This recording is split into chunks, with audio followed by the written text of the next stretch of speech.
بہت خوش ہوں میں آج۔ بہن کے دونوں ہاتھوں پہ اپنا ہاتھ رکھتے ہوئے اس نے معصومیت سے کہا، وہ تو مجھے پتا ہے میرا بھائی کتنا خوش ہے آج۔ اللہ تمہاری خوشیوں کو کسی کی نظر نہ لگنے دے وجی۔ ابھی بہت دعا کرنی ہے آپ نے۔ میں تو بہت دعا کرتی ہوں وجی۔ تمہیں کیا لگتا ہے وہ مان جائے گی؟ پٹھان اپنی روایتوں کے بہت پکے ہوتے ہیں، اور جب وہ سوادی ہوں پھر تو بات ہی ان کی یا نہ کی ہوتی ہے۔ میں نے سنا ہے سوات اپنی قوم سے باہر کبھی بھی شادی نہیں کرتے، چاہے کچھ بھی ہو جائے۔ ابھی آپ دعا کریں نا، سب ٹھیک ہو جائے گا۔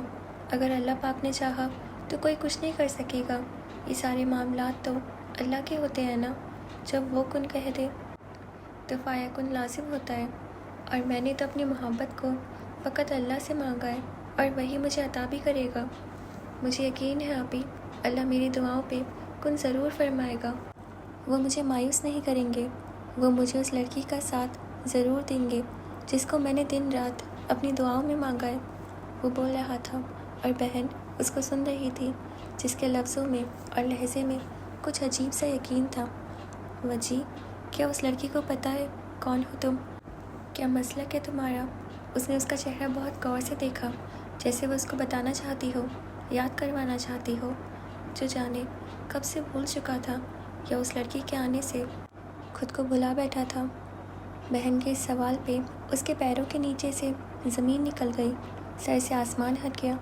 وہ جو اس کو تھوڑی سی بھی امید تھی وہ بھی کہیں دھواں بن کے اڑ گئی۔ سلطان، تمہارے ابو نے پرویشا سے تمہاری شادی کا فیصلہ کیا ہے۔ وہ سب بہن بھائی ماں کے پاس ان کے کمرے میں بیٹھے تھے۔ جب بھی ابراہیم صاحب گھر پہ نہ ہو وہ ان کے کمرے میں بیٹھا کرتے تھے۔ اماں، پہلے بھائی اور زرمینہ کی کرے۔ یہ آپ نے 10ویں جگہ مجھے کدھر سے پکڑ لیا ہے؟ سلطان نے زرمینہ اور شہاب کی طرف دیکھتے ہوئے منہ بنا کے کہا، ان دونوں کی بھی سوچ رہے ہیں۔ پرویشا شہاب سے بہت چھوٹی ہے، تو تمہارے بابا جان نے تمہارا کہا ہے۔ اماں، یہ زیادتی ہے۔ ویسے بڑا بھائی بیٹھا ہے اور چھوٹے کے لیے آپ لوگ رشتے ڈھونڈ رہے ہیں۔ سلطان نے بھائی کی طرف دیکھتے ہوئے کہا، جو مسکراتا ہوا سن رہا تھا۔ نہیں نہیں بیٹا، کوئی بھی زیادتی نہیں ہے۔ چپ کر کے ہاں کر، شہاب نے اس کی طرف دیکھتے ہوئے کہا۔ اچھا، تو اب میں سمجھا، بابا جان نے لالا گل کا کہا ہوگا اور انہوں نے اپنی بلا میرے متھے ڈال دی۔ واہ جی، بہت اچھے۔ بلا؟ پرویشا بلا ہے؟ وہ جو کب سے خاموش بیٹھی سب کو سن رہی تھی ایک دم سے بول پڑی، بلا نہیں ہے تو کیا ہے؟ سلطان نے منہ بناتے ہوئے کہا، بلا نہیں ہے، آپ کی ہونے والی بیگم ہے۔ کوئی بیگم نہیں ہے۔ اماں، بابا جان کو بول لیں، میں بالکل اس پٹاخے سے شادی نہیں کروں گا۔ سلطان، تمیز سے بات کرو۔ اپنی ہونے والی بیگم کے بارے میں اب ایسا بولو گے؟ شہاب نے اس کو مصنوعی سا ڈانٹتے ہوئے کہا، کوئی بیگم نہیں ہے میری وہ۔ بابا جان نے زرمینہ کے رشتے کا انکار کیا اور میری شادی ادھر کر رہے ہیں، تبھی وہ تمہاری شادی ادھر کر رہے ہیں۔ سلطان، جو تعلقات زرمینہ کی وجہ سے خراب ہوئے ہیں وہ تمہاری شادی سے ٹھیک ہو جائیں۔ اماں نے اس کو سمجھانے والے انداز میں کہا، جو چہرے پہ سرخی لیے بول رہا تھا، کوئی ضرورت نہیں ہے اماں مجھے قربانی کا بکرا بنانے کی۔ میں ہرگز اس لڑکی سے شادی نہیں کروں گا جس کی قد سے بڑی زبان ہے۔ تو کس سے کرو گے تم شادی؟ وہ بھی بتا دو۔ کسی سے بھی کر لوں گا مگر اس سے نہیں کروں گا۔ اب بابا جان کو بتا دیں۔ مجھے تو بے عزت ہونے کا کوئی شوق نہیں ہے ان سے، تم خود ہی ان کو بتانا۔ جس لڑکی سے تم نے کرنی ہے وہ بھی بتانا۔ اماں، اب ایسا تو نہ کرے نا میرے ساتھ آپ، میں بابا جان کو کیسے بتا سکتا ہوں؟ جیسے میں بتاؤں گی نا بیٹا ویسے ہی آپ بتانا، انہوں نے اس کو تنزیہ سے انداز میں کہا۔ اماں، تعلق ہی بہتر کرنے ہیں نا، تو اب زرمینہ اور رجب بھائی کی شادی کروا دینا۔ ایسے بھی اس کو کوئی اعتراض نہیں تھا ان سے شادی پہ۔ اس نے زرمینہ کی طرف دیکھتے ہوئے کہا، جو بغیر پلک جھپکتے اس کو دیکھ رہی تھی، اس کی بھی بہت جلدی میں کرواتی ہوں شادی۔ بہت پڑھ لیا ہے میری بیٹی نے یونیورسٹی میں اب۔ بظاہر تو انہوں نے اس کو دیکھ کے بڑے پیار سے کہا، مگر ان کے لہجے اور نظروں کا طنز وہ خوب سمجھتی تھی۔ یا اللہ، میں بہت گنہگار ہوں، میرے گناہ سمندر کے پانی سے بھی زیادہ ہوں گے، مگر تو بہت رحیم ہے میرے مالک، میرے گناہوں کو نہ دیکھنا۔ تو سننے والا ہے، مجھے یقین ہے تو ضرور سنے گا۔ میرے گناہوں کو میری دعا کے سامنے رکاوٹ نہیں بنانا میرے مالک۔ بہن کے جاتے ہی اس نے وضو کیا اور جائے نماز پہ بیٹھ گیا۔ اس نے تو اس پہلو کے بارے میں سوچا ہی نہیں تھا۔ وہ کیسے بھول سکتا ہے؟ وہ کون ہے؟ وہ کیا ہے؟ اللہ تعالیٰ، مجھے کیوں ملوایا ہے آپ نے اس سے؟ وہ سجدے میں تھا، ایک اذیت میں تھا۔ آج پہلی بار تھی جب اس کو اپنی محبت پہ افسوس ہوا تھا، رنج ہوا تھا۔ اس نے تو صرف اپنی محبت دیکھی تھی، اس کو تو فقط محبت ہوئی تھی۔ اس نے کہاں سوچا تھا محبت ہونا ہی اہم نہیں ہوتا، اپنی جیسیوں سے محبت ہونا اہم ہوتا ہے۔ وہ تو اس جیسی تھی ہی نہیں، وہ تو اس کے خلاف تھی، اتنے خلاف جب اس کو اس کی حقیقت عیاں ہو جائے گی تو وہ اس کی طرف دیکھے گی بھی نہیں۔ یا اللہ، مجھ پہ رحم کر، مجھ پہ اپنا کرم کر میرے مالک۔ وہ سجدے میں سر رکھے نہ جانے کب سے دعائیں مانگ رہا تھا۔ اس کے ماں باپ اس کی منزل تک رسائی حاصل کرنے نکلے تھے اور وہ ان کے کامیاب لوٹنے کی دعا مانگ رہا تھا۔ امید کی ساری کرنیں بھیج چکی تھی۔ اس کو بھروسہ تھا تو اس ذات پہ جس نے اس کے دل میں محبت ڈالی تھی، جس نے اس کے دل میں محبت ڈالی ہے، وہی اس کو کامیاب بھی کرے گا۔ یا اللہ، مجھے پتہ ہے جو میں چاہتا ہوں وہ ممکن نہیں ہے۔ میں انتظار کر رہا ہوں تیرے معجزے کا، بے شک تو ہر چیز پہ قادر ہے۔ یا اللہ، مجھے میری منزل کی پہلی سیڑھی سے ہی ناکام واپس نہیں لوٹانا۔ اگر وہ نہ مانے تو؟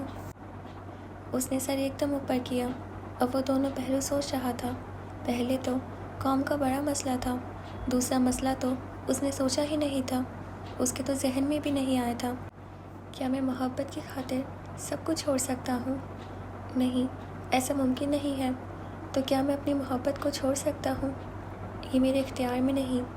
وہ جائے نماز پہ ہی بیٹھا ان سوالوں کے جواب ڈھونڈ رہا تھا جو اس کو اگلے کچھ دنوں میں دینے تھے۔ اس کو ایک بڑا فیصلہ کرنا تھا، کسی ایک کو چننا تھا۔ ایک طرف اس کی محبت تھی اور دوسری طرف اس کا عقیدہ۔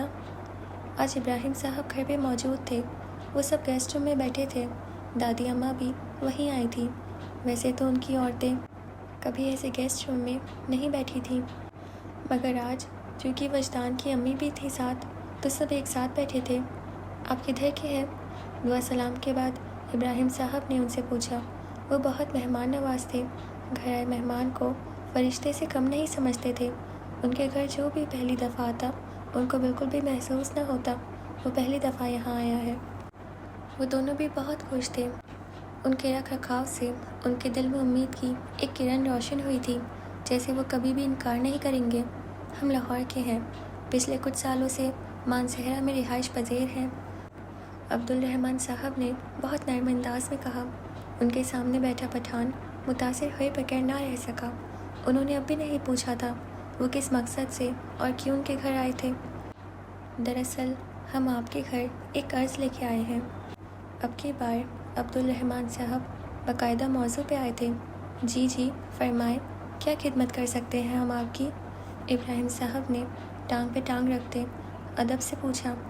میرا بیٹا یونیورسٹی میں لیکچرر ہے، سید وجدان حسین شاہ۔ وجدان کے نام پہ رقیہ بیگم کی ٹانگیں کانپنے لگی۔ ان کو لگا جیسے آج ان کا اس گھر میں آج آخری دن ہے۔ ان کے دل میں عجیب سی بے چینی ہونے لگی۔ زرمینہ ایسا کیسے کر سکتی ہے؟ اپنے ہی پیروں پہ کلہاڑی کیسے مار سکتی ہے؟ اب کون اس کو یونیورسٹی جانے دے گا؟ ان کے دل میں ہزار طرح کے وسوسے آنے لگے تھے۔ وجدان کا نام سنتے ہی وہ وہی کھڑی ہو گئی۔ یہ کون ہے؟ اور وجدان؟ کون سا وجدان؟ کچن کی طرف جاتے ہوئے اس نے مہمانوں کو دیکھا تو ہال کے پردوں سے جھانکنے لگی۔ وہ وہاں سے ہٹنے ہی لگی تھی کہ اس کے کانوں میں سید وجدان حسین شاہ گونجا۔ اس کا آگے جاتا قدم وہیں پہ رکا۔ وہ پیچھے مڑی اور وہیں رک گئی۔ ہم وجدان کا رشتہ آپ کی بیٹی کے لیے لے کے آئے ہیں۔ اب کی بار عبدالرحمن صاحب نے وہ بات کی جس کو سن کے اندر بیٹھے ماں اور باہر کھڑی بیٹی کے پیروں میں سے زمین نکل گئی تھی۔ کون سی یونیورسٹی میں پڑھاتا ہے آپ کا بیٹا؟ ابراہیم صاحب کے چہرے کی مسکراہٹ غائب ہوئی۔ دل میں ایک عجیب سی بے چینی ہوئی۔ صوفے سے آگے ہو کے بیٹھے اور سنجیدہ سے چہرے کے ساتھ پوچھنے لگے، جی ہزارہ یونیورسٹی میں۔ عبدالرحمن صاحب نے ان کے چہرے کے رنگ بدلتے دیکھ لیے تھے۔ ایک باپ ہونے کی حیثیت سے وہ سمجھ چکے تھے سامنے بیٹھے بیٹی کے باپ کے دل میں کیا ہے، وہ کس کرب سے گزر رہا ہے۔ مطلب زرمینہ گل جانتی ہے آپ کے بیٹے کو؟